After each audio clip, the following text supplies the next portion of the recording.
Allons vers le Seigneur avec des chants de joie. Allons vers le Seigneur avec des chants de joie. Car il a fait pour nous des merveilles. Car il a fait pour nous des merveilles. Bonjour, cher Daillé des années 50 de ma génération.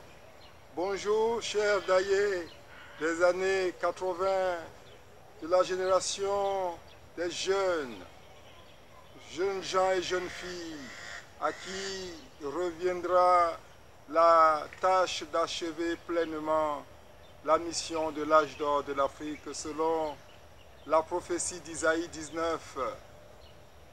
Salut.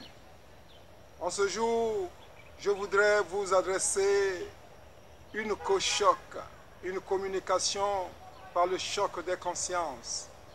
Avant d'aller à la messe dominicale, c'est aujourd'hui fin de mission plus 351. Le thème, vous vous en rendrez compte, Afrique, la malédiction est dans la dénomination. Vous avez bien entendu, Afrique, la malédiction est dans la dénomination. Oui, je l'expliquais tantôt à des jeunes gens, à des jeunes filles, et même à des daïs, des décideurs africains éclairés des années 50 de ma génération. Tous autant que nous sommes, à un moment donné de la vie, avant que nous passions à l'existence qui est conférée par la naissance dans le Saint-Esprit et le cheminement avec le Saint-Esprit, nous nous sommes enorgueillis en disant nous sommes africains. Et que ce soit Afrique pour nous de la zone francophone ou Africa pour ceux de la zone anglophone et autres, nous avons utilisé cette dénomination Afrique ou Africa, mais un sondage fait, peu savent l'origine de cette dénomination Afrique ou Africa. Et c'est déjà un signe, je dirais un indicateur de la malédiction. Dites-moi, comment vous vous nommez déjà au niveau de votre culture, au niveau de votre patronyme, pour que je puisse vous dire en esprit ce à quoi ressemble votre vie ou votre existence. Par exemple, à la raison sociale, je me nomme Adian Achi Kwashi Léon. Mais toute cette série de dénominations aujourd'hui, dans le cheminement avec le Saint-Esprit, j'ai appris à savoir quelle est l'origine de chaque dénomination et quel peut être l'impact de cette dénomination sur ma personne. Adian pourrait être considéré comme le nom commun de cette famille et qui a été donné simplement comme un sobriquet. Achi, dans la culture où je suis, c'est ceux qui sont nés un dimanche. Kwashi, dans ma culture, c'est celui qui bâtit des communautés. Et Léon, par mon baptême, et ce 19 avril 1959, fait référence à de grands hommes qui ont été des serviteurs de Dieu, comme le pape Léon XIII. Revenons sur Kwasi, Kwashi, ça se dit Kwasi ou Kwashi, qui est véritablement le nom qui peut constituer la dénomination qui porte l'individu, parce que dans notre culture et dans certaines cultures africaines, ce nom est donné à l'enfant en rapport avec un ancêtre et par rapport au fait que cet enfant sera marqué par l'existence de cet ancêtre.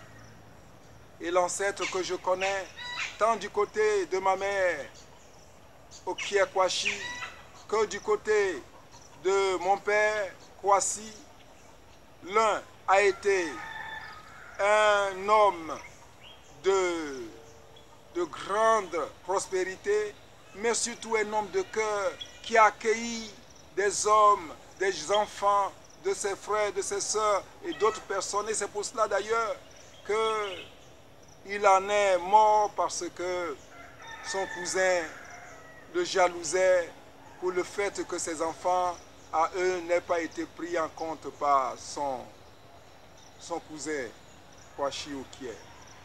Du côté de mon père, Kwasi est celui qui a été le premier prédicateur de l'église ariste, le seul à avoir bâti une maison à l'époque en toiture de tôle.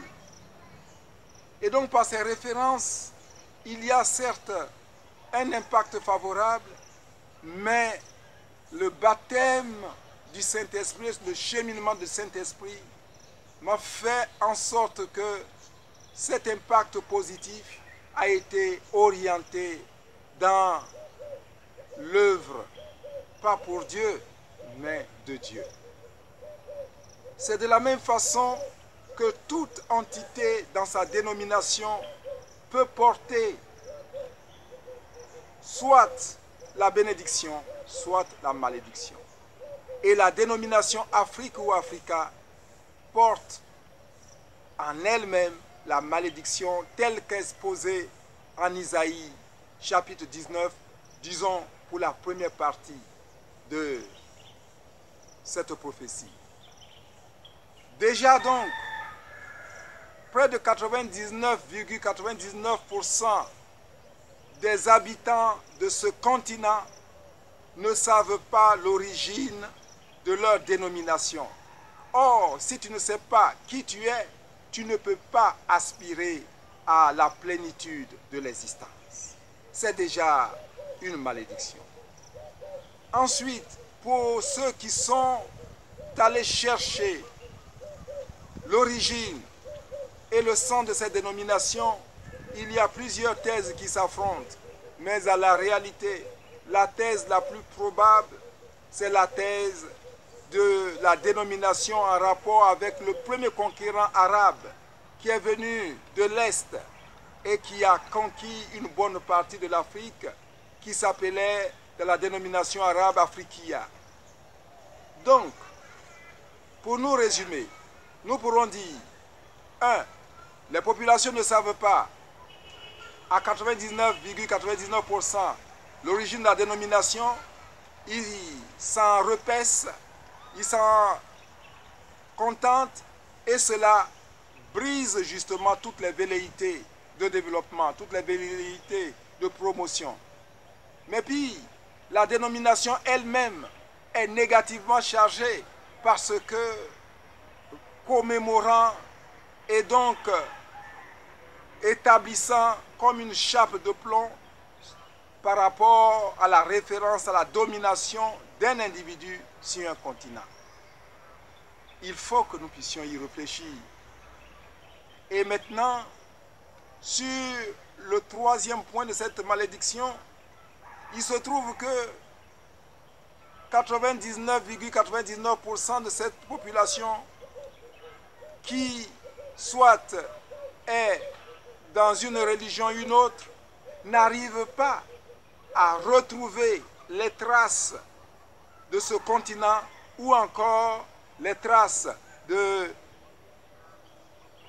cette population dans les livres sacrés auxquels ces personnes se réfèrent. Et c'est donc de l'ordre de la révélation faite à ce jeune homme qui nous a permis de comprendre que à la réalité, en Isaïe 19, il est fait cas de la trajectoire du peuple qui habitait en Afrique. Mais dans cette prophétie, il est fait cas de l'Égypte. Et donc, étant entendu que nombre de personnes ne font pas la promotion du Saint-Esprit, ils ne peuvent donc pas avoir la possibilité d'être éclairés afin de savoir que l'Égypte dont on parle était le creuset, le socle où habitaient nos premiers ancêtres qui ont été justement à la base de cette grande civilisation dont tout le monde, toutes les langues voudraient se donner la paternité.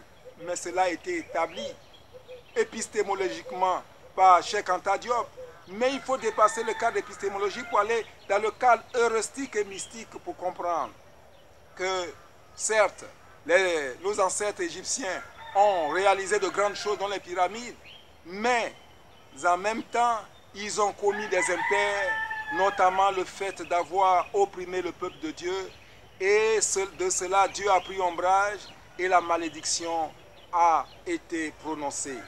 Il faut que nous puissions nous approprier ce chapitre 19 d'Isaïe, nous en faire les porteurs pour que, étant entendu que Yoshua Mashiach a tout accompli, que nous puissions réaliser la prophétie d'Isaïe 19 en sa deuxième partie qui se termine en disant « Nous sommes bénis par Yahvé Sabaoth qui nous appelle son peuple. » Et pour y arriver, il faut que les décideurs africains éclairés que vous êtes, des années 50 de ma génération et ceux des années 80, tous ceux qui sentent à l'intérieur de leur âme un appel pour l'âge d'or de l'Afrique, nous puissions nous retrouver. Parle de cet enseignement, de cette communication à ton frère, à ta sœur, et rejoignez-nous pour que nous puissions bâtir ensemble l'âge d'or de l'Afrique. Que Dieu vous bénisse, que Dieu vous bénisse, que Dieu vous bénisse. Au nom du Père et du Fils et du Saint-Esprit. Ma paix, ma lumière, c'est mon Dieu. Il me garde et me sauve. En lui mon espoir et ma joie.